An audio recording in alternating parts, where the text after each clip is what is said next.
Hello everyone, সবাই কেমন আছো? আমার নতুন আরেকটি ব্লগে তোমাদের সবাইকে স্বাগত জানাই।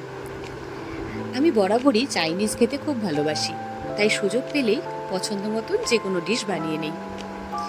এই উইকেন্ডে বানিয়েছিলাম চাউমিন, তাই ভাবলাম রেসিপিটা তোমাদের সঙ্গে শেয়ার করি।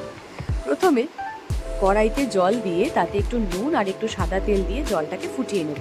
জলটা ফুটে গেলে তাতে চাউমিনগুলো ছেড়ে আর একবার একটু ভালো করে ছাড়িয়ে নেব। মোটামুটি 80% মতন চাউমিনটা বয়েল করে নিয়ে একটা স্ট্রেনারের মধ্যে জলটা ছেঁকে নিয়ে ঠান্ডা জলে একবার ধুয়ে নেব, তাতে করে চাউমিনটা ওভারকুক হবে না। তারপর কড়াইতে তেল গরম করে দুটো ডিম ভেঙে ডিমটাকে একটু ভাজা ভাজা করে নিয়েছিলাম। ডিমটা ভাজা ভাজা হয়ে গেলে তুলে রেখে ওই কড়াইতেই আবার একটু সাদা তেল গরম করে ওতে আদা কুচি, রসুন কুচি, পেঁয়াজ কুচি আর একটু লঙ্কা কুচি দিয়ে হালকা হালকা ভেজে নিয়েছি। তারপর তাতে দিয়েছি মাশরুম আর চিকেন।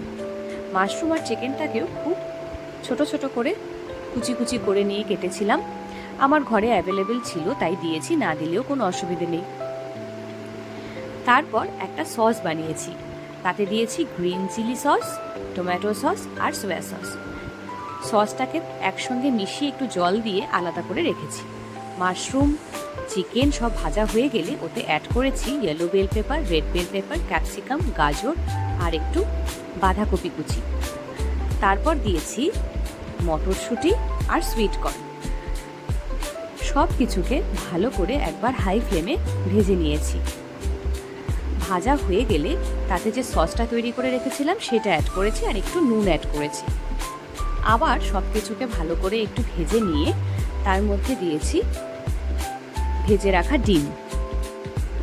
ভেজে রাখা ডিমটা দিয়ে ভালো করে আরেকবার একটু মিশিয়ে নিয়ে আমি চাউমিনটা ছেড়ে দিয়েছিলাম। চাউমিনটা ছেড়ে ভালো করে সব কিছুর সাথে একবার মিশিয়ে নিয়েছি। সব শেষে দিয়েছি ধনেপাতা কুচি আর অল্প চিলি ফ্লেক্স। সব কিছুকে ভালো করে মিশিয়ে নিলেই কিন্তু তৈরি হয়ে গেল ভীষণ সুস্বাদু চাউমিন। তো এটাই ছিল আমাদের স্যাটারডে ডিনার। তোমাদের কেমন লাগলো জানিও। আর প্রতিবারের মতন লাইক, শেয়ার আর কমেন্ট করতে ভুলো না। সবাই খুব ভালো থেকো। টাটা।